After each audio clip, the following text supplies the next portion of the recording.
Le 13 novembre, à Rabat, le Cameroun dispute les barrages africains pour tenter de gagner une place au Mondial 2026. Il fut une époque où les Lions indomptables portaient presque à eux seuls les couleurs de l'Afrique en Coupe du Monde.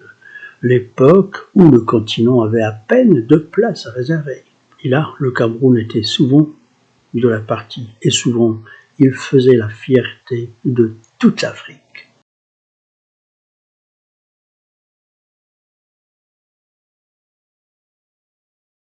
Maintenant que l'Afrique dispose de 9 places attitrées, maintenant que l'Afrique dispose d'un boulevard grand ouvert sur la Coupe du Monde, voici le Cameroun qui emprunte un chemin de contrebande. Et même là, c'est pas encore gagné. C'est ici donc, Rabat, 13 novembre, que commence le sentier de chèvre vers la Coupe du Monde 2026. C'est ici que le Cameroun va quémander en chèvre ce qu'il n'a pas su gagner en lion. Quel que soit le résultat de ces qualifs, on restera, en tout cas en ce qui me concerne, je resterai sur une impression de gâchis, un immense gâchis, et l'envie de savoir pourquoi. Vous le savez très bien, la plupart de vous ici présents, vous savez très bien pourquoi.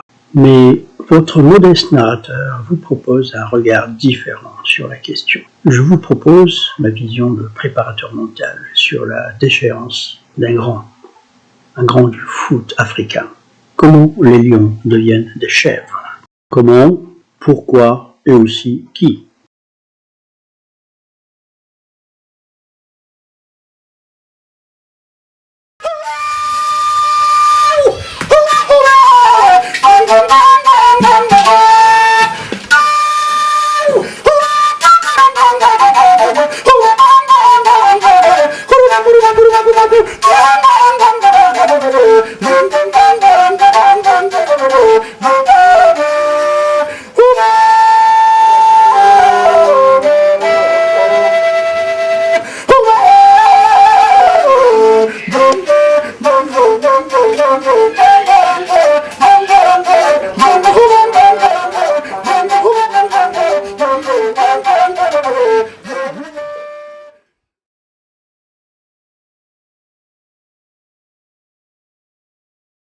Ils sont au moins 3 protagonistes, chacun représentant une institution.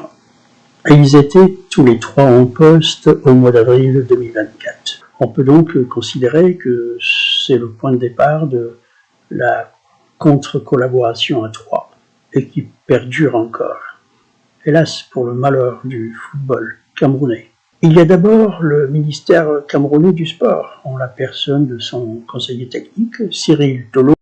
Il y a la FECAFOOT représentée, non, je voudrais plutôt dire personnifiée, par Samuel Eto'o. Et enfin, il y a Marc Brice, le sélectionneur des Lions indomptables, et c'est par lui, et probablement malgré lui, que s'est déclenché un bras de fer, en fait un conflit de pouvoir qui ressemble fort à une confrontation d'ego entre la FECAFOOT et le ministère de tutelle. En avril 2024, Samuel Eto'o entame déjà son 3e mandat à la tête de la FECAFOOT quand le ministère des Sports décide de nommer le Belge Marc Brice comme sélectionneur des Lions du Cameroun. La FECAFOOT, dirigée par Samuel Eto'o, s'oppose à cette nomination. Elle affirme ne pas avoir été consultée et elle y voit une atteinte à son autonomie. D'un point de vue statutaire, Eto'o est parfaitement dans son bon droit. L'article 31, alinéa 1 du règlement interne, lui donne raison. C'est la fédération, la FECAFOOT, qui détient le droit de choisir le sélectionneur national. Voilà pour la forme. Pour le fond, Eto'o ne manque pas d'arguments non plus. Il considère que la nomination de Marc Brice est un choix par défaut. Cet homme, son grande référence, n'a clairement pas l'étoffe pour diriger une équipe comme le Cameroun, qui est un symbole, pas seulement pour son pays, mais pour toute l'Afrique. Et Samuel Eto'o considère, là encore il a raison, que le seul mérite aux yeux du ministère est que Marc Brice n'est pas cher par rapport à d'autres noms présentés. Parce que, il faut le préciser ici, Samuel Eto'o avait soumis bien avant avril 2024 une liste de sélectionneurs potentiels au ministère. Ministère qui a choisi, malheureusement, de passer outre et de nommer Marc Brice. Pourquoi ignorer l'avis de Samuel Eto'o alors que l'article 31 le désigne clairement comme le responsable du choix du sélectionneur national? Mais c'est que, en fait, les choses ne sont pas si simples au Cameroun. Aux côtés de l'article 31, il y a l'accord cadre 2014 qui permet au ministère d'exercer une tutelle de fait sur les décisions de la FECAFOOT. Cette confusion juridique a rajouté de l'huile sur un feu qui était déjà bien nourri par les égos incandescents des uns et des autres. Et quoi qu'il en soit, Eto'o refuse de valider la nomination de Marc Brice. 28 mai 2024, au siège de la FECAFOOT, il le fait savoir à sa manière. Non, je ne le fais jamais au ministère. Je vous prie de respecter notre règle. Je ne le fais pas. Vous m'avez l'entendre de faire. Ne faites pas de bruit ici. Vous m'avez beaucoup de respect, mais. On se connaît. Ok, respectez-vous. On se connaît. Respectez-vous. Et je vous respecte également. Merci beaucoup. Voilà. Maintenant, je peux travailler avec mon collaborateur? Non, vous ne travaillerez pas avec vos collaborateurs parce que j'ai une instruction du ministre. Faites votre travail. Voilà. Ne dérangez pas mon lieu de travail et vous me connaissez très bien. Ici, vous n'avez pas parole. Quand je viens au ministère, je vous respecte. Ici, je suis le seul patron. Et vous ne le faites pas, monsieur Zolo. C'est la dernière fois. Je vous interdis de lever. C'est la dernière fois. Monsieur Zolo, appelez-moi la sécurité, vous le mettez dehors. C'est la dernière fois. Et je vous prie, monsieur le sélectionneur, soit vous restez, soit ne me touchez pas comme ça, monsieur le sélectionneur. Je suis président. Pourquoi tu parles comme ça? Non, non, non, je suis président, monsieur le sélectionneur. Si vous je voulez travailler avec nous... Ici, alors, non, non, non, vous êtes faire. entraîneur parce que je vous ai nommé. Vous n'êtes pas entraîneur parce que quelqu'un d'autre vous a nommé. Non, non, non, non. Vous ne décidez pas. Parce que ce que vous faites, monsieur le sélectionneur, c'est moi qui l'assume. C'est moi le président de la fédération. Ce que vous faites, c'est moi qui l'assume. Ce n'est pas vous.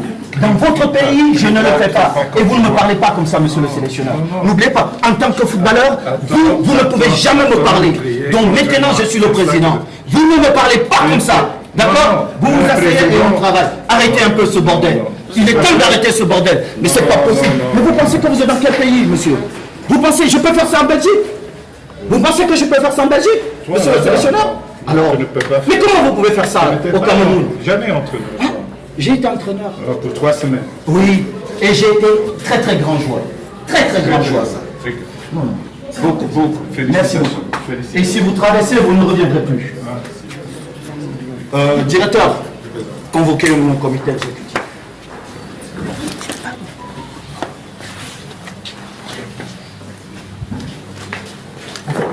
Suite à cette altercation, la FECAFOOT annonce la mise à pied de Marc Brice, puis elle annonce son licenciement. Mais l'information est démentie par la télévision camerounaise quelques jours plus tard. La télévision camerounaise donc, qui annonce la confirmation de Marc Brice à son poste de sélectionneur. Le patron de la fédération impose son contrôle. Le ministère revendique son droit d'intervention. Les joueurs et le staff technique sont pris entre deux autorités. Ça casse la cohésion et ça perturbe la préparation sportive. Et c'est dans cette ambiance pourrie que les éliminatoires de la Coupe du Monde se poursuivent. Le match du Cap-Vert, puis Eswatini, puis Libye, puis Angola. Et il faudra gérer tout ça dans un climat d'instabilité, avec ce conflit entre le ministère et la FECAFOOT qui crée un vide de responsabilité où chaque partie se renvoie la faute. Entre Eto'o, qui incarne à lui seul la FECAFOOT, le ministère, via le conseiller technique Cyril Tolo, et Marc Brice, le coach transparent, quand il n'est pas simplement absent, il y a un conflit de responsabilité aggravé par un conflit d'intérêts. Chacun y va pour ses intérêts, avec une part de bonne volonté, certes, on n'en doute pas, une volonté de bien faire, mais pour des intérêts aussi, et il y a une part d'intérêt personnel aussi. Et les réactions cumulées de part et d'autre ont affaibli la structure, et la préparation sportive est devenue le dernier souci. Pour le dire en 3 mots, avant ce match de barrage, les joueurs et le staff sont livrés à eux-mêmes.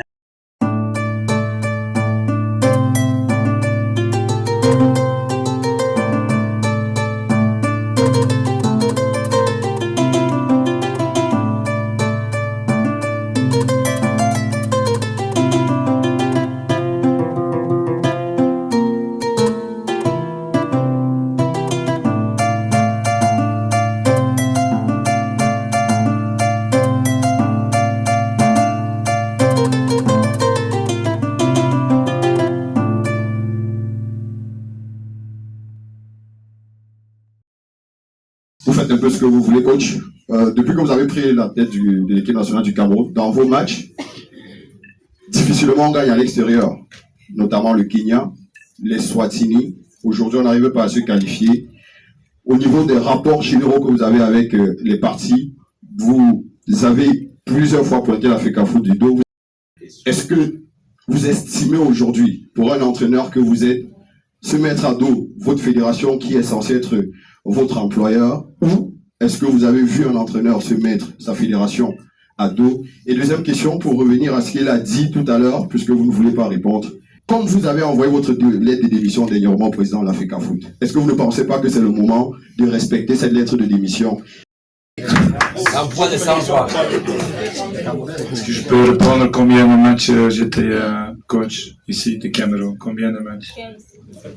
15. Combien de matchs on a perdu? La finalité est laquelle? Comment? La finalité, c'est laquelle on n'est pas qualifié directement. Non, j'ai dit ça avant hier, je pense. Il y a des raisons pour ça. Et jouer un très bon deuxième mi-temps. Mais si tu n'es pas directement qualifié, bien sûr, vous êtes fâché, négatif et tout ça. Je comprends ça et je vais accepter ça. Mais c'est moi qui va décider que je reste ici ou pas, et pas vous. Du jeu, il y a eu des occasions, et puis il y a eu ces remplacements que tout le monde n'a pas compris, peut-être moi aussi, parce qu'on a vu même Brand Bemo qui sort, et qui rentre dans le stade. Coach, la question est claire, qui fait les remplacements dans cette équipe? Est-ce que il y a, puisque nous qui étions derrière votre bande de touche, on a vu...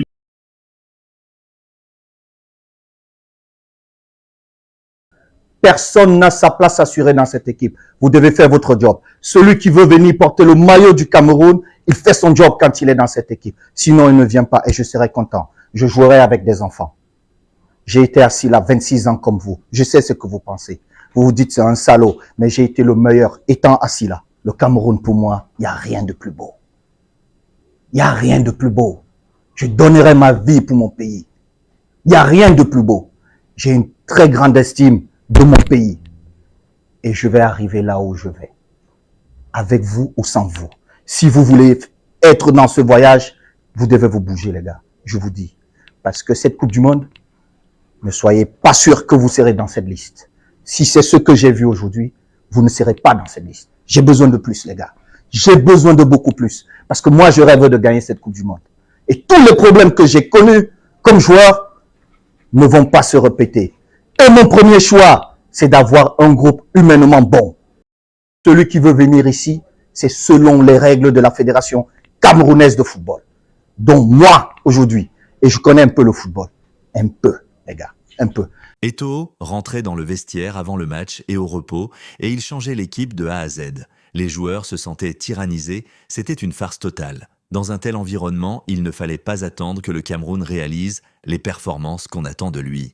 Voilà donc le même Samuel Eto'o qui reproche au ministère d'empiéter sur les prérogatives de la FECAFOOT, c'est-à-dire son domaine à lui, Samuel Eto'o, voilà le même Samuel Eto'o qui empiète sur le terrain du sélectionneur en intervenant jusqu'à dans la composition de la sélection nationale. Samuel Eto'o, l'orgueil. Eto'o, la peur du déclin, la paranoïa du contrôle, une forme de vulnérabilité dissimulée derrière la prestance. Depuis que j'ai lancé cette série, j'ai rarement trouvé un client qui colle aussi parfaitement à l'intitulé « Chronique de la gloire et de l'oubli ». Eto'o, une légende devenue son propre crépuscule, un mythe qui a dévoré son propre totem, l'ego moteur qui est devenu poison. Chez Eto'o, l'ego n'est pas une faiblesse, c'est un carburant. C'est ce qui lui a permis de survivre dans un monde hostile, de s'imposer à Barcelone face à des stars, de dominer les vestiaires. Ils sont souvent durs, très durs. Mais avec le temps, ce même ego s'est transformé en système de croyance. Eto'o ne s'est pas contenté d'être le meilleur, il s'est convaincu qu'il était la mesure du monde. Il ne voulait plus incarner le football camerounais, il voulait en être le centre de gravité. Et c'est là que le glissement commence, et c'est là où ça commence à se gâter, le héros qui devient monarque, ou en tout cas qui essaye de le devenir. Le président qui voulait régner comme il jouait. Quand il devient président de la FECAFOOT en 2021, ça doit être décembre 2021, Eto'o entre dans un nouveau rôle, celui du pouvoir réel. Mais il aborde ce pouvoir réel avec les codes du vestiaire, pas ceux de l'institution. Le charisme, la loyauté absolue, la défiance envers les traîtres. Il se méfie beaucoup, il centralise beaucoup, il impose, il consulte pas. Le plus souvent, il impose. Son style, c'est l'autorité émotionnelle, l'intimidation, mais intimidation feutrée, la communication par symbole. Il n'est pas le seul, c'est culturel. Ça. Alors, sous lui, sous sa direction, la FECAFOOT se transforme en théâtre de loyauté personnelle. Et dans ce terrain-là, la FECAFOOT, contester Eto'o, ça veut dire trahir le pays. Les entraîneurs sont remplacés, les sélections perturbées, les scandales s'accumulent, mais le mythe du sauveur reste entretenu par son propre culte médiatique. L'homme qui a bâti sa gloire sur le collectif finit par détruire le collectif pour sauver son image. Eto'o s'est toujours défini comme un lion indomptable, symbole du courage et de la rage de vaincre. Mais aujourd'hui, il semble avoir tué les lions au sens symbolique. En étouffant toute critique, en divisant les générations, en transformant la sélection nationale en miroir de ses propres humeurs. Son narcissisme, nourri par la gloire passée, l'a enfermé dans une logique d'autosacralisation. Le héros est devenu prêtre de son propre culte. Le joueur collectif est devenu un gestionnaire solitaire. Ultime paradoxe. Eto'o voulait sauver le football camerounais, mais à force de vouloir tout incarner, il a fini par tout absorber. Eto'o parle beaucoup à la première personne. Moi, je sais ce que j'ai fait. On m'a manqué de respect. Sans moi, le Cameroun ne serait pas ce qu'il est. Ce jeu, le jeu omniprésent, n'est pas seulement narcissique, il est identitaire. C'est sa manière de ne pas disparaître dans le collectif, sa manière de maintenir sa centralité symbolique dans un monde qui le vieillit. On retrouve chez Samuel Eto'o le schéma du leader post-charismatique, celui qui n'a plus le pouvoir sportif en tout cas, mais qui veut garder la lumière. Il se fabrique alors une fiction d'autorité morale, le père, le guide, le visionnaire, le sauveur. Son registre est souvent solennel, quasi religieux. Il parle du Cameroun comme d'une mission et il parle du football comme d'une croisade. Je suis venu sauver notre football. Je me battrai pour la vérité. Je donnerai ma vie. Ces mots révèlent un complexe messianique typique. Il ne se conçoit pas comme un administrateur, mais comme un élu. C'est le même mécanisme qu'on retrouve chez certains dirigeants politiques africains, post-héros et post-indépendance aussi, le refus de quitter le trône, car le trône est devenu la preuve de leur utilité. Il y a aussi le refus de la nuance. Eto'o ne supporte pas la critique. Il réagit vite, sèchement, souvent par la contre-attaque. Son discours est binaire. Soit tu es loyal ou traître. Tu es ami ou ennemi. Respect ou insulte. Ce manichéisme émotionnel traduit un narcissisme défensif. L'incapacité à tolérer une remise en question sans y voir une humiliation. Chez lui, la divergence n'est pas une idée, c'est une offense. Cette rigidité verbale crée le même effet que sa rigidité corporelle.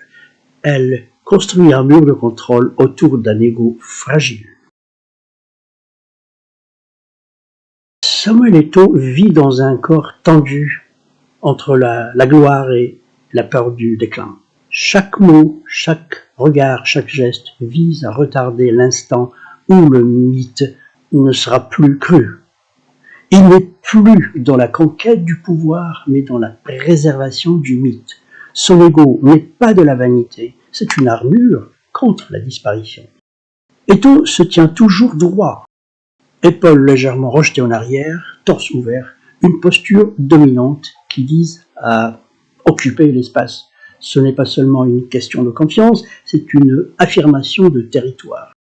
Il ne parle jamais dans une salle, il la prend. Il entre dans un studio, une salle de conférence, un vestiaire, toujours mâchoire serrée, regard direct, geste ample, le mouvement du menton vers le haut, tout en lui dit « Regardez-moi, écoutez-moi, je suis le centre de gravité ». Mais cette posture cache aussi une tension interne, le besoin constant de prouver qu'il domine encore, même hors du terrain. C'est une attitude de contrôle compensatoire, typique des personnalités qui ont bâti leur identité sur la performance. Le regard, arme et barrière à la fois. Ses yeux sont souvent légèrement plissés, fixés sans détour sur l'interlocuteur, avec une intensité presque agressive.